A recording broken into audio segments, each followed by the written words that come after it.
Hello friends, welcome to SSC coaching centre. दोस्तों, आज के वीडियो में हम बात करेंगे गणित के प्रश्नों की। और मैं आपको बता दूं, जो बच्चे री एग्जाम यूपी पुलिस की तैयारी कर रहे हैं या फिर लोको पायलट की तैयारी कर रहे हैं, एनटीपीसी की तैयारी कर रहे हैं, आरपीएफ की तैयारी कर रहे हैं, तो आप हमारे चैनल को सब्सक्राइब कर लें, क्योंकि ये सभी एग्जाम्स की तैयारी मैं करा रहा हूं, इन्हीं से रिलेटेड क्वेश्चन करा रहा हूं। तो आपकी तैयारी बहुत अच्छे से होगी। बस रेगुलर हमारे वीडियोस को देखते रहिए।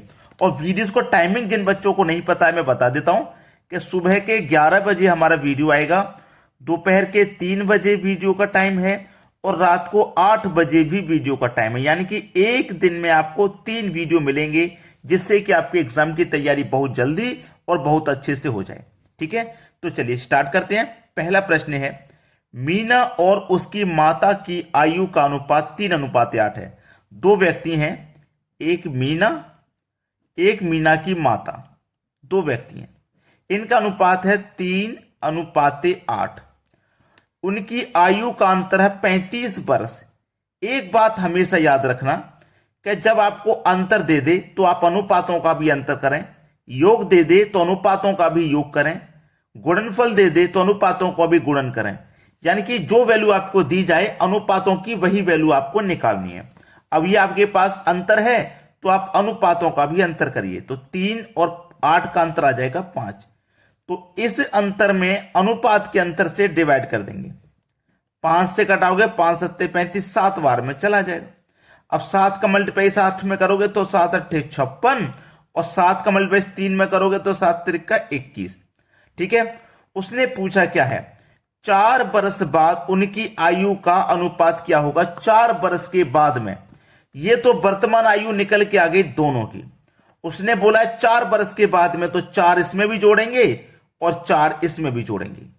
21 में 4 जोड़ देंगे 25, 56 में 4 जोड़ देंगे 60। ठीक है, अब इनकी आयु का अनुपात पूछा है क्या होगा। देखो, 5 से कटेगा 5 बार में, और 5 से कट जाएगा 12 बार में।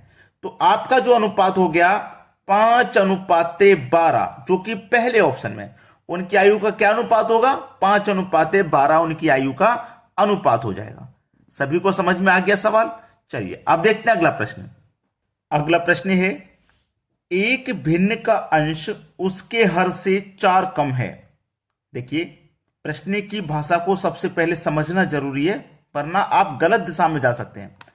एक भिन्न का जो अंश है उसके हर से 4 कम है। देखो, आपको पहले यह समझना है कि ऊपर वाली संख्या क्या होती है अंश भिन्न में, और नीचे वाली संख्या होती है हर। ठीक है, तो अंश उसके हर से 4 कम है, यानी कि अंश कम है 4 हर से। इस वाली संख्या से ये वाली संख्या 4 कम है, ये है भाषा। ठीक है, तो पहले देखो किस किस में 4 कम है। ये हर हो गया, ये अंश हो गया, ये 4 कम है। ठीक है, ये आंसर हो सकता है। ये हर है, ये अंश है, ये कितना कम है, ये 5 कम आ रहा है, ये आंसर नहीं हो सकता। ये हर हो गया नीचे वाला, ये अंश हो गया, 4 कम होना चाहिए, लेकिन ये तो 5 कम है, ये भी आंसर नहीं हो सकता। ये 7 है, ये 3 है, ये भी 4 कम है। तो हमारे पास 2 ही ऑप्शन ऐसे हैं जो आंसर हो सकते हैं। अगर एक ही ऑप्शन होता ना इस भाषा के अनुसार, तो करने की जरूरत ही नहीं पड़ती, डायरेक्ट आंसर हो जाता। लेकिन अब हमारे पास 2 ऑप्शन है। पहली भिन्न है 4/8। आगे देखो क्या कह रहा है, यदि अंश को 2 से घटा दें, इस अंश को 2 घटा दें, और हर को 1 से बढ़ा दें, हर को 1 बढ़ा दें, ठीक है, बढ़ा दिया जाए, तो हर अंश का 8 गुना हो जाता है। जो हर है वो अंश का 8 गुना हो जाता है। देखो कितना हो जाएगा, 4 में से 2 जाएगा तो 2, 8 में 1 जोड़ देंगे 9 हो जाएगा। क्या ये अंश का 8 गुना है? उसने बोला है जो हर हो है वो अंश का 8 गुना है। क्या अंश का 8 गुना है? ये नहीं है, ये आंसर नहीं होगा। जब ये आंसर नहीं होगा तो एक ही ऑप्शन बचा, वही आंसर होगा। लेकिन चेक तो करना जरूरी है। 3/7, इसमें 2 प्लस कर दें, नहीं 2 से घटा दें। इसमें उसने बोला है 2 से घटा दें, तो 2 घटाएंगे, और हर को 1 से बढ़ा दें, तो कितना हो जाएगा, 3 में 2 जोड़ देंगे, 3 में से 2 घटा देंगे तो 1, और 7 में 1 जोड़ देंगे 8। तो उसने बोला जो हर है अंश का 8 गुना। जो हर है, हर नीचे वाली संख्या होती है, अंश ऊपर वाली अंश का 8 गुना है क्या? ये बिल्कुल है, 8 गुना है हमारा, 1 का 8 गुना 8 हो जाएगा। तो हमारा हर अंश का 8 गुना है। बिल्कुल सही, यही सही जवाब है। समझ लिया ना? तो तरीके को समझो और प्रश्न की भाषा को समझिए पहले। चलिए अब देखेंगे अगला सवाल। अगला प्रश्न है, पिता की उम्र उसके पुत्र की आयु की 6 गुनी है। 4 वर्ष के बाद पिता की उम्र उसके पुत्र की उम्र की 4 गुनी हो जाएगी। पुत्र और पिता की वर्तमान उम्र क्या है? देखिए, ऐसे सवाल को आप ऑप्शन से करेंगे तो जल्दी हो जाएगा। ठीक है, उसने बोला था कि पिता की उम्र उसके पुत्र की आयु की 6 गुनी है। पहले देख लो 6 गुनी है या नहीं। देखो 4 छिंग 24, ये 6 गुना है। 5 का 6 से मल्टीप्लाई करो 30, ये भी 6 गुना है। 6 छिंग 36, ये भी 6 गुना है। 7 छिंग 42, ये भी 6 गुना है। यानी कि 4 ऑप्शन ऐसे हैं जो 6 गुना है। एक ही ऑप्शन होता तो यहीं से सवाल हो जाता। तो मैं पहले पहला ऑप्शन ले लेता हूं, 4 और 24। ठीक है, 4 छिंग 24, 6 गुना है। बोलता है 4 वर्ष बाद उनकी उम्र के उसके पुत्र की 4 गुनी। 4 वर्ष के बाद में, अब इसमें भी 4 जोड़ेंगे, इसमें भी 4 जोड़ेंगे। 4 वर्ष बाद के लिए दोनों में 4 4 जोड़ेंगे तो ये 8 हो जाएगा और ये 28 हो जाएगा। क्या है? 4 गुनी है क्या? देखो 8 का ये 4 गुना है, नहीं है, ये ऑप्शन गलत। दूसरा ऑप्शन ले लो, 5 और 30, दोनों में 4 जोड़ेंगे, ये 9 हो जाएगा, ये 34 हो जाएगा। कि ये 4 गुना है? 9 चौक 36 होता है 4 गुना, ये 4 गुना नहीं है। तीसरा ऑप्शन ले लो, 6 और 36, इसमें 4 जोड़ेंगे, ये 10 हो जाएगा, इसमें 4 जोड़ेंगे, ये 40 हो जाएगा, क्योंकि 4 गुनी हो रही है ना 4 वर्ष के बाद में। तो 4 वर्ष जोड़ेंगे इसमें भी और इसमें भी, फिर क्या होनी चाहिए? 4 गुनी। तो मैंने 4 4 जोड़ लिया। आप देखो क्या 4 गुनी है? बिल्कुल है। 10 का मल्टीप्लाई 4 से करेंगे 40 ही तो हो जाएगा, 4 गुनी हो रही है। तो पिता की वर्तमान उम्र क्या है? पुत्र और पिता दोनों की 10 और हमारे पास 40, 4 गुनी हो गई ना। किस ऑप्शन से हुई है? सी ऑप्शन से। तो उनकी जो वर्तमान उम्र है वो 6 बरस और 36 बरस है। यह है प्रश्न का बिल्कुल सही जवाब। अब देखते हैं अगला सवाल। अगला सवाल है, विवेक से अनिल जितना छोटा है उतना ही तरुण से बड़ा है। देखो, विवेक से अनिल छोटा है और अनिल जितना छोटा है विवेक से उतना ही तरुण से बड़ा है। तरुण से बड़ा है तो ऊपर आ गया, और अनिल जो है विवेक से छोटा था तो नीचे आ गया। ये विवेक अनिल से बड़ा है तो ऊपर आ गया। यानी कि इस बात को आप हमेशा याद रखना, ये दोनों आपस में बराबर हैं, क्योंकि उसने वो क्या बोला था? विवेक से अनिल जितना छोटा है, विवेक से अनिल जितना छोटा है, ये जो अनिल विवेक से जितना छोटा है उतना ही तरुण से बड़ा है, उतना ही तरुण से बड़ा है ये अनिल। मान लो विवेक से अनिल 2 वर्ष छोटा है तो तरुण से 2 वर्ष ही बड़ा है। ये दोनों एक दूसरे के बराबर हैं। ठीक है, अब देखो, विवेक से छोटा है ना अनिल, तो विवेक में से माइनस कर दो अनिल को, बराबर। अनिल से छोटा है तरुण, तो अनिल में से माइनस कर दो तरुण को, छोटे को घटा देते हैं। ठीक है, इतना क्लियर हो गया ना? चलिए अब यहां पे आसानी से आप सवाल को कर पाओगे। ठीक है, देखिए ये v इधर ही रहेगा, ये माइनस का t इधर आके प्लस का t हो जाएगा, और ये माइनस का a इधर आके प्लस का a। तो एक a तो इधर पहले से था, एक और आ जाएगा तो ये 2a हो जाएगा। 2a हो गया ना? अब ये विवेक और तरुण है। अब देखो, विवेक और तरुण की आयु का योग 48 वर्ष है। विवेक और तरुण की आयु का योग 48 वर्ष है, तो हम यहां पे 48 लिख सकते हैं, बराबर 2a। 2 से कट जाएगा 48 24 बार में, यानी कि a मतलब अनिल। अनिल की ही आयु पूछ रहा था, अनिल की आयु क्या है?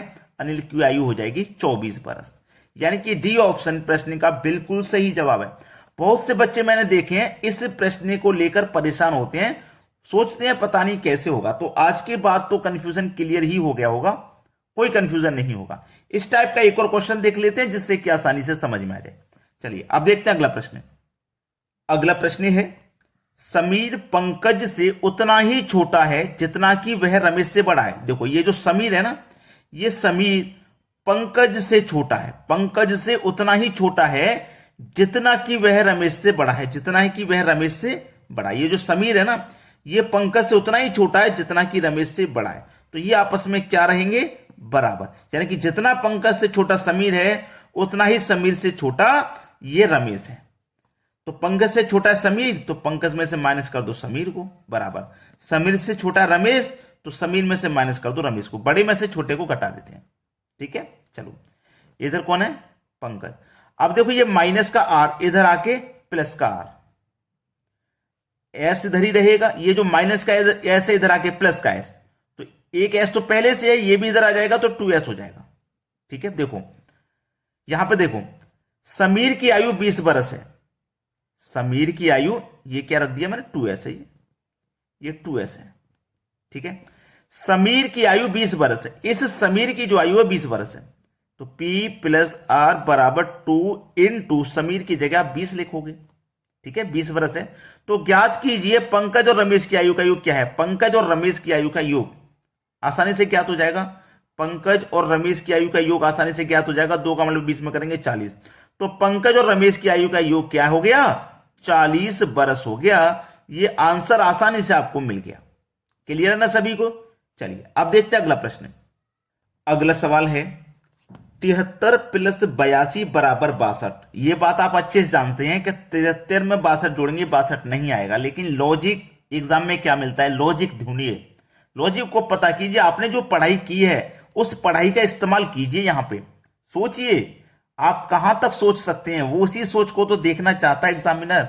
आईक्यू लेवल टेस्ट होता है पेपरों से ही, पेपरों से ही जो हाई लेवल के क्वेश्चनों को भी कर जाता है और जो नहीं कर पाता है उसी से तो एग्जामिनर चेक करता है कौन कितना पढ़ा लिखा है।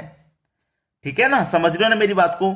ये पेपर क्यों होता है, आईक्यू लेवल के लिए ही तो होता है। आप कहां तक सोच सकते हैं, ठीक है, आपका दिमाग कितना काम करता है उसी के लिए तो होता है ये। अब ये 73 + 82 बराबर 62, 91 + 21 बराबर 21 हो तो 86 + 24 बराबर क्या हो जाएगा। अब देखो ये हमारे पास क्या है 73 है और ये मेरे पास क्या है 82। अगर इसको देखूं ये 7 है और ये 3 है, 7 और 3 दोनों को जोड़ूंगा तो ये 10 हो जाएगा, ठीक है, 2 10 हो गया ना। और ये 8 है और ये 2 है, यहां पे मैंने इन दोनों को जोड़ लिया और अगर मैं ये इस 8 को और इस 2 को आपस में क्या कर दूं मल्टीप्लाई, तो 8 दूने का ये 16 हो जाएगा, 16 हो गया ना।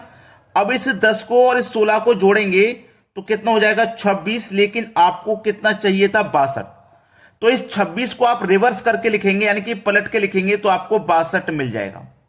सेम लॉजिक यहीं पे लगाना, पहले वाली दोनों संख्याओं को आपस में जोड़ेंगे तो ये 10 हो जाएगा, इन दोनों का आपस में मल्टीप्लाई करेंगे 2 × 1 = 2 हो जाएगा और फिर क्या करेंगे दोनों को जोड़िए, 2 × 1 = 2 हो गया, ठीक है। अब देखो 10 और 2 दोनों को जोड़ूंगा मैं कितना हो जाएगा 12, लेकिन जिस तरीके से यहां पे आपने पलट के लिखा उसकी तरीके से यहां पे भी पलट के लिखिए तो ये 21 हो जाएगा जो हमें चाहिए था। सेम लॉजिक यहां पे लगाना, दोनों को जोड़ के लिखना, 8 और 6 14 हो जाएगा, ठीक है, प्लस इन दोनों का आपस में मल्टीप्लाई करना, 2 चौके 8 हो जाएगा। अब 14 और 8 को जब आप जोड़ेंगे तो ये कितना हो जाएगा 22, और 22 को जब पलट के आप लिखोगे तो 22 ही आपको मिलेगा, यानी कि सी ऑप्शन प्रश्न का बिल्कुल सही जवाब है। क्लियर हो गया ना सभी को। अब देखेंगे अगला प्रश्न है दी गई आकृति में कितने त्रिभुज हैं। ये आपके पास जो आकृति है इसमें आपको बताना है कितने त्रिभुज हैं। देखिए सबसे पहले आपको छोटे छोटे त्रिभुज गिन लेने हैं, जैसे कि एक ये हो गया छोटा वाला त्रिभुज, ये 2, ये 3, ये 4, ये 5 और ये 6, यानी कि छोटे छोटे त्रिभुज जो सिंगल सिंगल काउंट हो रहे हैं वो 6 त्रिभुज है, सिंगल सिंगल। अब आपको बड़े बड़े गिनने हैं। कौन कौन से गिनेंगे आप, बड़े बड़े जो 2 को मिलाकर के बन रहे हैं। ये तो 1 से बन रहा है ना 1, अब जो 2 को मिलाकर के बन रहे हैं आपको वो गिनना है।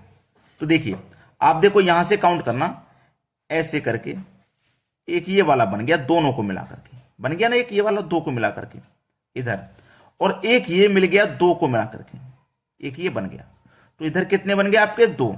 बिल्कुल सेम 2 इधर बनेंगे, एक ये 2 को मिलाकर के और एक ये 2 को मिलाकर के, तो 2 इधर बनेंगे आपको, ठीक है। अभी और भी कोई बन रहे हैं, देखो यहां से एक ये वाला बनेगा, बड़ा वाला ये वाला बन गया, और एक इधर से बनेगा ये वाला ऊपर की तरफ, 2 ये बनेंगे। तो कितने हो गए भाई 6 और 2 8 और 2 10 और 2 12, यानी कि इस आकृति में जो त्रिभुजों की संख्या रहेगी वो रहेगी 12। ये हो जाएगा सवाल का सही जवाब 12, ठीक है, यानी कि सी ऑप्शन बिल्कुल सही जवाब। अगर आपने अभी तक हमारे वीडियो को लाइक नहीं किया तो लाइक कर दें, और अगर शेयर नहीं किया तो शेयर कर दें। ठीक है दोस्तों, धन्यवाद।